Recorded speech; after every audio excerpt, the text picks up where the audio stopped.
এদিকে রমজান মাসকে কেন্দ্র করে আবার আজকের পর্বে আমাদের সঙ্গে আছেন বাংলাদেশ আওয়ামী লীগের সংগ্রামী সভাপতি মাননীয় প্রধানমন্ত্রী বঙ্গবন্ধু কন্যা জননেত্রী শেখ হাসিনা।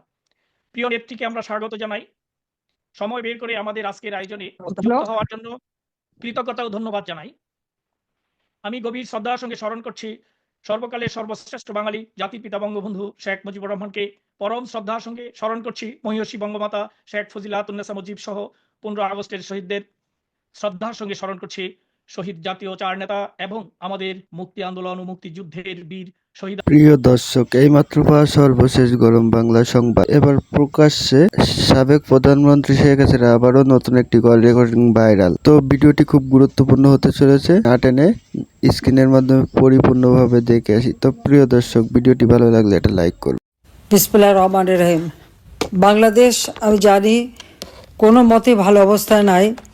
বাংলাদেশের মানুষের জীবনে হাহাকার, জীবনের নিরাপত্তা নাই, মানুষের শিক্ষা দীক্ষা কোনো দিক থেকেই তাদের কোনো রকম সুযোগ নেই। সব দিক থেকে মানুষ আজকে চরম অশান্তিতে ভুগছে। এটাই হচ্ছে সব থেকে দুঃখজনক।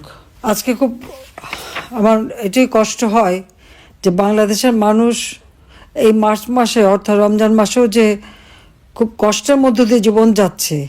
কাজ নেই, আয় উপার্জন নেই, নিত্য প্রয়োজনীয় জিনিসের ঊর্ধ্বগতি, তাদের অনেকেরই খাবার জোটে না, এরকম একটা দুর্বিষহ জীবনের মধ্য দিয়ে চলতে হচ্ছে। তার উপর অত্যাচার, নির্যাতন, খুন, প্রতি মুহূর্ত মানবাধিকার লঙ্ঘন হচ্ছে, প্রতি মুহূর্ত মানবাধিকার লঙ্ঘন হচ্ছে। কিন্তু এরকম অবস্থা তো ছিল না। আওয়ামী লীগ যতদিন সরকারি ছিল, আমরা জঙ্গি, সন্ত্রাসী, খুনি তাদেরকে আমরা নিয়ন্ত্রণ করেছিলাম। দেশের মানুষের জীবনে শান্তি ছিল, দেশের মানুষের জীবনের নিরাপত্তা আমরা নিশ্চিত করতে সক্ষম হয়েছিলাম।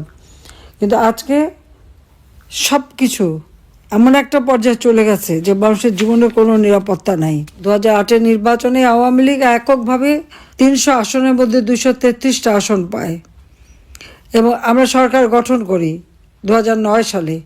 সরকার গঠন করার পর থেকে অনেক ঘাত প্রতিঘাতের মধ্যে দিয়ে আমাদের চলতে হয়েছে। বারবার নির্বাচন যখনই এসেছে তখন নির্বাচন যাতে না হয় তার জন্য চক্রান্ত এমনভাবে হয়েছে, মনে হচ্ছে দেশের বাইরে থেকেও চক্রান্ত। সেটা আজকে আপনারা নিশ্চয়ই দেখেছেন যে আমেরিকার প্রেসিডেন্ট ট্রাম্প জয়ী হবার পর যে তথ্যগুলি বেরিয়ে এসেছে যে কিভাবে বাংলাদেশের গণতন্ত্রকে ধ্বংস করার জন্য এবং স্থিতিশীল পরিবেশটাকে অশান্ত করার জন্য কিভাবে চক্রান্ত করা হয়েছে বারবার।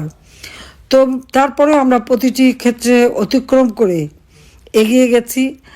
2021 সালে আমরা উন্নয়নশীল দেশের মর্যাদা অর্জন করতে সক্ষম হয়েছি, যেখানে জনগণের মাথাপিছু আয় বৃদ্ধি পেয়েছে, আমাদের জিডিপি বৃদ্ধি পেয়েছে, আমাদের অর্থনৈতিক সক্ষমতা আমরা অর্জন করতে পেরেছি বলেই জাতিসংঘ কর্তৃক আমরা স্বীকৃতি পেয়েছি উন্নয়নশীল দেশের মর্যাদা।